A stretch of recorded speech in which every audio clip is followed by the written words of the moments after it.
Então, boa tarde, gente. Eu sou a professora Fabiana, sou professora do Uniceub, da FACES. Eu estou aqui com a professora Sônia Gondim, da Universidade Federal da Bahia.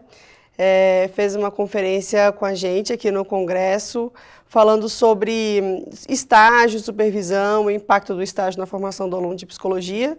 E a gente vai conversar um pouco sobre esse que foi o tema da conferência dela aqui no nosso Congresso. Ô, professora Sônia, obrigada por ter aceitado a participação aqui no nosso estúdio.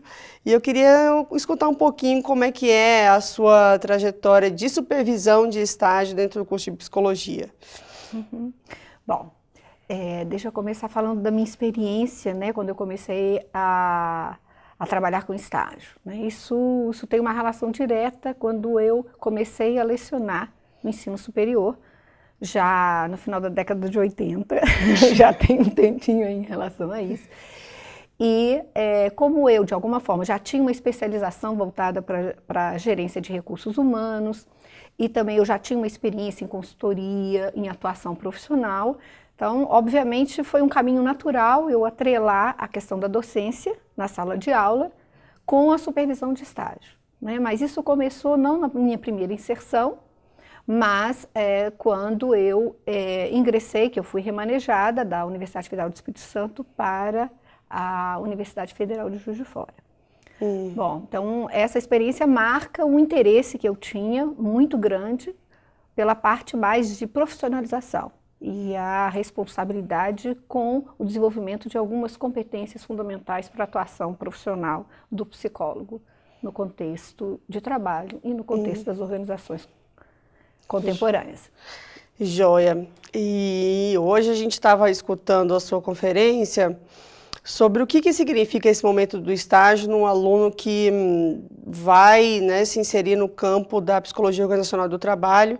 E a gente escutava lá uma questão importante, que é o momento do estágio como um momento que o supervisor tem para orientar esse aluno no que diz respeito à sua postura, conduta ética, moral, né, como a senhora mencionou na sua conferência, que são coisas que a gente não consegue dar conta dentro da sala de aula. Então, eu queria escutar um pouquinho sobre essa questão. Como é que o supervisor consegue fazer isso, mesmo não estando com esse aluno, com esse estagiário, dentro do contexto das organizações de trabalho?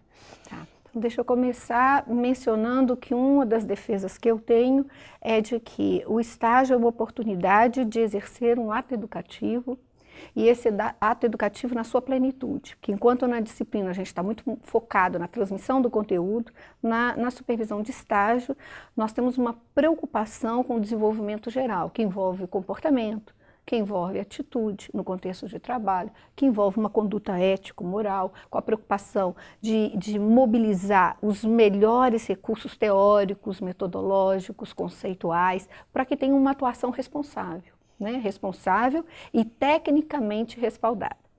Né? Mas, obviamente, a experiência de estágio ela é muito complexa, e ela é muito complexa também por supervisor. Uma das discussões que eu trouxe na conferência é a importância da formação do supervisor. Eu acho que a formação do supervisor para atuar com estágio supervisionado, e particularmente o curricular, que tem maior responsabilidade à entidade, à instituição educacional, depende que esse supervisor tenha uma compreensão mais clara da diversidade e da complexidade de inserção dos alunos. Uma delas, digamos assim, é essa, na qual ele está supervisionando o trabalho de um aluno que se insere numa organização, que às vezes tem ou não um supervisor com a mesma linha, né, linha teórica, metodológica ou área de conhecimento afim, e que ele, como supervisor acadêmico, não tem condições de acompanhar cada momento do que ocorre nesse contexto de trabalho. Então, é importante que o supervisor tenha claro que ele não pode controlar toda a prática do aluno, que ele tem que confiar que a supervisão acadêmica ela vai dar o respaldo necessário no sentido de demarcar o que daquela experiência é significativo e possa ter o suporte acadêmico. Tá? Então, tanto que, por exemplo, essa discussão sobre a relação entre o supervisor local, o supervisor acadêmico, o papel de cada um, a responsabilidade que cada um tem. No caso, o supervisor acadêmico tem uma responsabilidade muito maior, porque ele está com a obrigação, diríamos assim, de atrelar o conhecimento teórico, metodológico, o desenvolvimento de competências socioemocionais, morais e éticas que vão assegurar que essa formação contribua para que a atuação desse profissional no contexto dessas organizações seja, de alguma forma, decisiva. Então, assim, ele tem uma responsabilidade maior, sem sombra de dúvida. E essa relação entre o supervisor local e o supervisor acadêmico é extremamente complexa.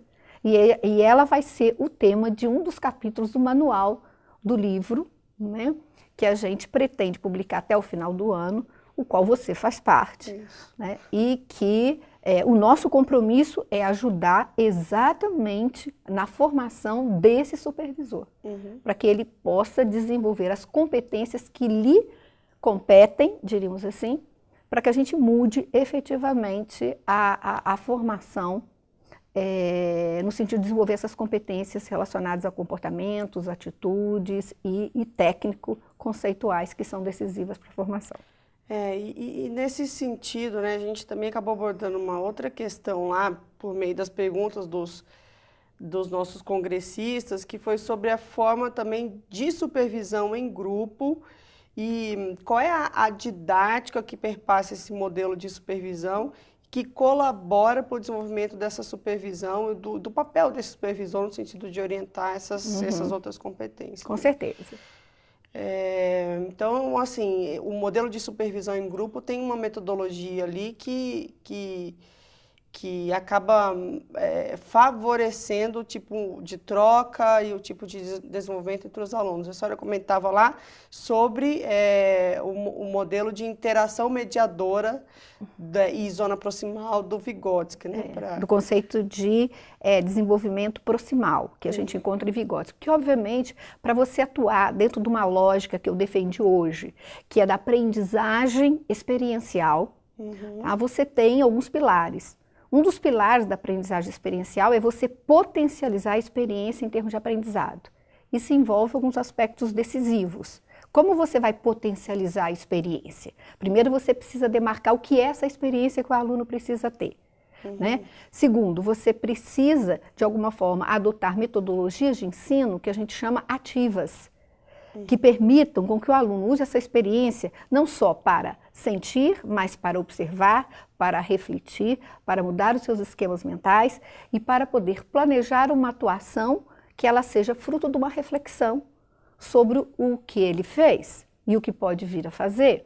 Então, obviamente, quando eu usei o conceito de zona de desenvolvimento proximal, eu fiz uma analogia com o que o Vygotsky traz, que é o fato de que, por exemplo, uma criança e um jovem, ele tem um desenvolvimento e um repertório de aprendizagem que ele usa no seu cotidiano, que ele já tem. A possibilidade que você tem na experiência é fazer com que o outro ele possa potencializar o seu aprendizado.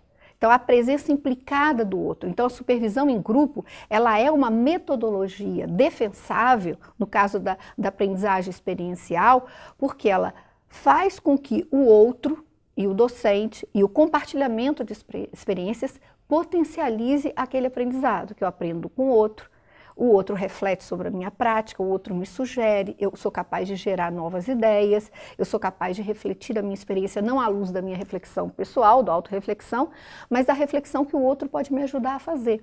Então, por isso que eu defendo que a supervisão de estágio, embora tenha suas especificidades para cada caso, dependendo da inserção de cada aluno, você não pode abrir mão da supervisão em grupo, porque ela é uma técnica justificável, não é só para, como se diz assim, economizar recursos. Então vamos economizar, botam 15 alunos ali dentro, porque mesmo 15 alunos não é um número ideal. Você precisa ter um controle desse processo de aprendizagem, porque senão é uma mera reunião de muitos alunos que, se não podem ter voz, você perde o poder que o grupo teria em potencializar essa experiência como aprendizado. Joia. Isso também toca numa outra questão que a gente conversou durante a conferência, que é o perfil do alunado que chega para a supervisão em psicologia organizacional do trabalho, né? É um perfil de aluno que muitas vezes já tem uma bagagem em gestão de pessoas, em RH, né? Grande, né? São alunos que já atuam no campo há um tempo e querem e precisam, e muitas vezes a chance que eles têm é essa, de fazer do seu campo de trabalho também o seu campo de estágio curricular para conseguir terminar o seu curso. E aí o supervisor nesse papel, né, como supervisionar um aluno que já chega ali com uma grande experiência e como é que a gente se coloca no papel de potencializador de aprendizagem desse aluno? Eu acho que você tocou num ponto importante que eu não abordei na conferência que agora me veio à mente. Quando a gente trabalha com conceito de competências e que quando a gente trabalha com frame da aprendizagem experiencial na formação em estágio e você pensa que vai desenvolver competências, eu acho que o próprio conceito de competências, ele trabalha com uma lógica que é o seguinte: não importa muito a qualidade da sua experiência anterior. Você tem um repertório. Esse repertório é incorporado. Tá? Você pode usar esse repertório para que o aluno possa refletir sobre isso e trabalhar numa prospecção futura do que eu preciso desenvolver a partir daí. Quer dizer, ele tem um repertório, isso precisa ser aproveitado de alguma forma. Mas a gente não pode, nesse momento, avaliar qual a qualidade desse repertório, que experiências ele teve. São qualitativamente benéficas em termos de aprendizagem e desenvolvimento de competência? Pode ser que sim, pode ser que não. A gente sabe que muitas práticas em contextos organizacionais são reproduzidas acriticamente. Né? Então, o que cabe a mim? Capturar, diríamos assim, o meu potencial aluno, que eu vou supervisionar, na sua experiência, o que ele acumulou, fazer com que a gente possa avaliar essa experiência à luz das competências que eu quero desenvolver e traçar um plano e uma trilha que permita ele, a partir daí, rever essa experiência, refletir sobre essa experiência, reconstruir o seu conhecimento à luz de uma outra lógica e vir, de repente, isso a repercutir na prática que ele passa a desenvolver a partir de então. Então, acho que isso é trabalhar com competências, é reconhecer o repertório, incorporar esse repertório e traçar um plano para que ele venha desenvolver capacidades em termos de conhecimentos, habilidades e atitudes compatíveis com o que potencialmente ele possa ter como desenvolvimento profissional. É um trabalho, assim, imagino, grande de respeito ao outro, né, também, assim, você não assumir o papel de que você é supervisor e desconsiderar esse repertório do aluno, mas ao mesmo tempo também reconhecer que você tem um papel de criticar também isso para muitas vezes contribuir, né? Como é que a gente estava falando isso do manual, né? E essa discussão toda inevitavelmente perpassa na questão de formação desse supervisor, que muitas vezes está nesse lugar sem ter total formação para ocupar esse papel, né? Eu sei que o livro é um esforço grande, né, nesse sentido. E como é que a gente consegue, professora, assim, hoje nortear, orientar, dar base para esse supervisor que escuta, que se identifica com essas questões que são abordadas aí e que pede ajuda, né? Pois é, essa questão, esse manual, que ele já vem sendo pensado há cerca de 4 anos, e Fabiana, você acompanha bem a trajetória do nosso GT na Ampep, o quanto que a gente vem produzindo material para que possa subsidiar a formação. Então havia uma lacuna, né? Essa lacuna ela ainda existe. O que nós conseguimos produzir para ajudar esse supervisor acadêmico a ter uma prática que ela possa, o mínimo, ser unificada e que nos ajude a fortalecer como uma área de atuação profissional? Nós sabemos que a área de POT, ela é um pouco fragilizada em relação a isso, porque às vezes as demandas que vêm do contexto organizacional nem sempre estão alinhadas com o que a gente produz em termos de conhecimento, né? Então, eu acho que a minha esperança é que esse manual, ele venha ajudar, no curto espaço de tempo, a esse supervisor. Eu acredito que ele vá ao encontro de muitas questões, indagações, inseguranças, e vai instrumentalizá-lo no modo como ele vai colocar em prática isso. Então, acho que é uma tentativa de unificar e conseguir construir uma cultura de valorização do estágio como um elemento central e chave na articulação entre a formação acadêmica teórico-metodológica e a efetiva atuação profissional de quem se dedica à área de POT no Brasil. É tônica, né, de todos os nossos congressos, a discussão. A POT é uma área aplicada, então por isso é tônica dos congressos essa discussão de que como é que, como é que as pessoas da ponta que de fato atuam, tão distantes da academia e de tudo que é preconizado, né, nos manuais. Eu penso que esse congresso teve esse ganho de conseguir integrar de maneira mais eficaz, né? Escutar mais os profissionais que estão no mercado e conseguir que eles circulem também nas nossas palestras e a gente trocar experiências, né, entre mercado e academia. E o estágio é, dentro da formação do aluno, a forma que a gente tem de preparar, de interagir, antes de lançar esses profissionais, que são esses que a gente está aí conversando. Mudar a prática, por isso que eu falei a cultura, e eu acho que há um avanço quando você, por exemplo, eleva ao status de conferência uma discussão sobre estágio, é porque você começa a visualizar de forma clara que se está pensando, bom, o estágio é ali, uma pontinha da formação que pode ajudar a mudar a realidade da prática organizacional. Porque a gente fica pensando assim, nossa, nós produzimos conhecimento, os profissionais da área precisam ler, precisam estudar, precisam produzir pesquisa. Sim, mas quem os ajudam a traduzir esse conhecimento em uma prática efetiva? Eu acho que o estágio ele cumpre essa função, fazer essa articulação, esse elo entre o que se produz, o conhecimento, como é que eu aplico isso numa vivência de trabalho, refletindo sobre isso para poder transformar.